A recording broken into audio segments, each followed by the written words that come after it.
गण गणपतये नमो नमः। श्रीमद् वाल्मीकि रामायण सुंदरकांड 39वां सर्ग। चूड़ामणि लेकर जाते हुए हनुमान जी से सीता का श्री राम आदि को उत्साहित करने के लिए कहना तथा समुद्र तरण के विषय में शंकित हो सीता को बानरों का पराक्रम बताकर हनुमान जी का आश्वासन देना। मणि देने के पश्चात सीता हनुमान जी से बोली, मेरे इस चिन्ह को भगवान श्री रामचंद्र जी को भली भांति पहचानते हैं। इस मणि को देखकर श्री राम निश्चय ही 3 व्यक्तियों को, मेरे माता को, मेरी तथा महाराज दशरथ के एक साथ स्मरण करेंगे। कपि श्रेष्ठ, तुम पुनः विशेष उत्साह से प्रेरित होकर इस कार्य की सिद्धि के लिए जो भी भावी कर्तव्य हो उसे सोचो। बानर श्रेष्ठिनी, इस कार्य को निभाने में तुम ही प्रमाण हो, तुम पर ही सारा भार है। तुम इसके लिए ऐसा कोई उपाय सोचो जो मेरे दुख का निवारण करने वाला। हनुमान, तुम विशेष प्रयत्न करके मेरा दुख दूर करने में सहायक बनो। तुम बहुत अच्छा कहकर सीता जी की आज्ञा के अनुसार कार्य करने की प्रतिज्ञा करके वह भयंकर पराक्रमी पवन कुमार विदेहनंदिनी के चरणों में मस्तक झुकाकर वहां से जाने को तैयार हुए। पवन पुत्र बानर वीर हनुमान को वहां से लौटने के लिए उद्यत जानकर मिथिलेश कुमारी का गला भरा है और अश्रु गदगद वाणी में बोले, हनुमान, तुम श्री राम और लक्ष्मण दोनों के एक ही साथ मेरा कुशल समाचार बताना और उनका कुशल मंगल पूछना। बानर श्रेष्ठ, फिर मंत्रियों सहित सुग्रीव तथा अन्य बड़े बुरे बानरों से धर्मयुक्त कुशल समाचार कहना और पूछना। महाभाव, श्री रघुनाथ जी जिस प्रकार इस दुख के समुद्र से मेरा उद्धार करें वैसा ही यत्न तुम्हें करना चाहिए। हनुमान, ये सुशील रघुनाथ जी जिस प्रकार मेरे जीते जी यहाँ कर मिले, मुझे संभाले, वैसे ही बातें तुम उनसे कहो। ऐसा करके वाणी के द्वारा धर्माचरण का फल प्राप्त करो। यूँ तो दशरथ नंदन भगवान श्री राम सदा ही उत्साह से भरे रहते हैं, तथापि मेरी कही हुई बात सुनकर मेरी प्राप्ति के लिए उनका पुरुषार्थ और भी बढ़ेगा। तुम्हारे मुख से मेरे संदेश की युक्त बातें सुनकर वे रघुनाथ जी का पराक्रम करने में विधिवत अपना मन को लगाएंगे।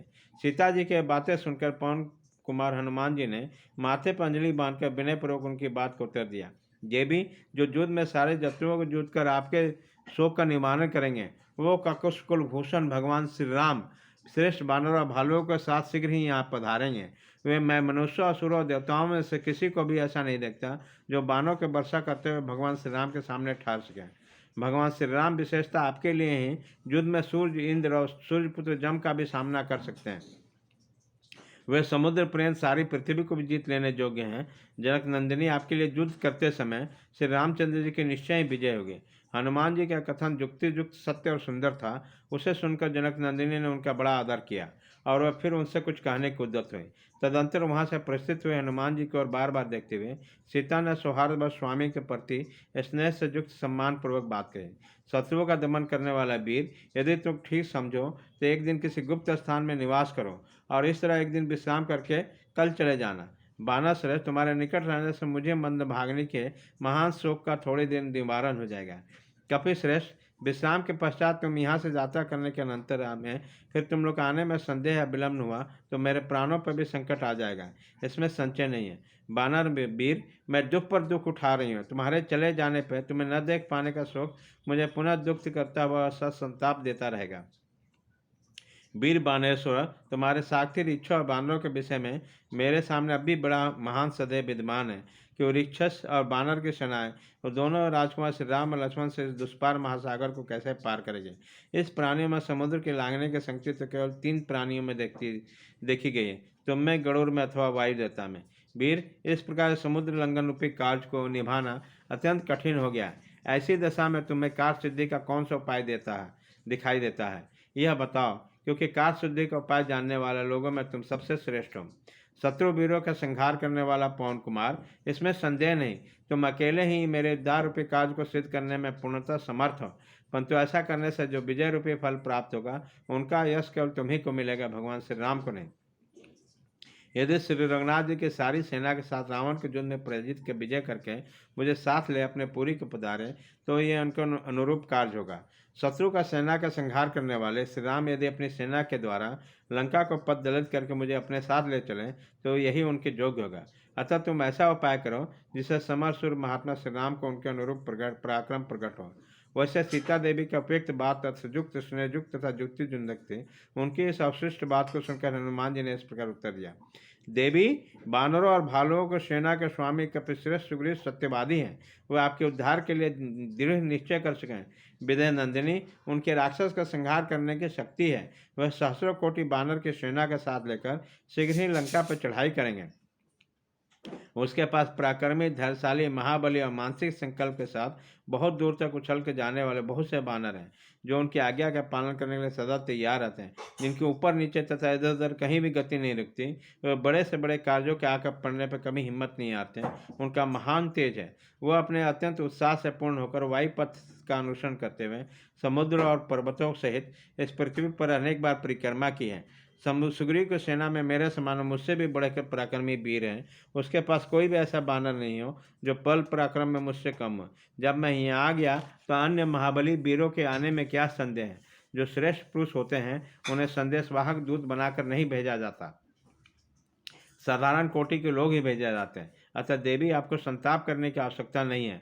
आपका शोक दूर हो जाना चाहिए। बानर युद्धपति एक ही छलांग में लंका पहुंच जाएंगे। उदय काल के सूर्य और चंद्रमा के भांति शोभा पाने वाले महान बानर समुदाय के साथ रहने वाले लोग, दोनों पुरुष श्री राम लक्ष्मण मेरी पीठ पर बैठकर आपके पास यहाँ पहुँचेंगे।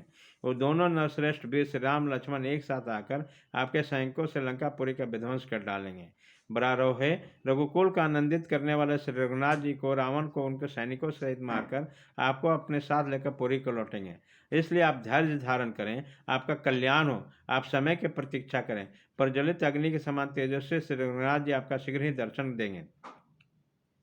पूर्व मंत्री और बंधु बांधव से राक्षस राज रावण के मारे जाने पर आप श्री रामचंद्र जी से उसी प्रकार मिलेंगे जैसे रोहिणी चंद्रमा से मिलती है। देवी, मिथिलेश कुमारी, आप शीघ्र ही अपने शोक का अंत हुए देखेंगे। आपका यह दृष्टिगोचर होगा कि श्री रामचंद्र जी ने रावण को बलपूर्वक मार डाला है। विद्यानंदिनी सीता को इस प्रकार आश्वासन दे पवनपुत्र हनुमान जी ने वहां से लौटने का निश्चय करके फिर कहा, देवी, आप शीघ्र ही देखेंगे कि शुद्ध हृदय वाले शत्रुनाशक श्री रघुनाथ जी और लक्ष्मण हाथ में धनुष लिए लंका के द्वार पर आ पहुंचे हैं। नख और दाढ़ ही जिनके अस्त्र हैं तथा जो सिंह और व्याघ्र समान पराक्रमी एवं गजराज के समान विशालकाय हैं, ऐसे बानरों को आप शीघ्र एकत्र हुआ देखेंगे। आर्य, पर्वत और मेघ के समान विशालकाय मुख्य मुख्य बानरों के बहुत से झुंड लंकावर्ती मलय पर्वत के शिखरों पर गरजते हुए दिखाई देंगे। श्री रामचंद्र जी के मम स्थल पर कामदेव से भी भयंकर बाणों से चोट पहुंची है, इसीलिए उस सिंह से पीड़ित होकर गजराज के भांति चैन नहीं पाते हैं। देवी, आप शोक के कारण रोदन न करें, आपका मन का भय दूर हो जाए। शोभने, जैसे सची देवराज इंद्र से मिलती है उसी प्रकार आप अपने पतिदेव से मिलेंगे। भला श्री रामचंद्र जी से बढ़कर दूसरा कौन है तथा लक्ष्मण जी के समान भी कौन हो सकता है। अग्नि और वायु के तुल्य तेजस्वी दोनों भाई आपके आश्रय हैं, आपका आश्रय है। आपको कोई चिंता नहीं करना चाहिए। देवी, राक्षसों द्वारा सेवित इन भयंकर देश में आपको अधिक दिनों तक नहीं रहना पड़ेगा। आपके प्रीतम के आने से विलम्ब नहीं होगा।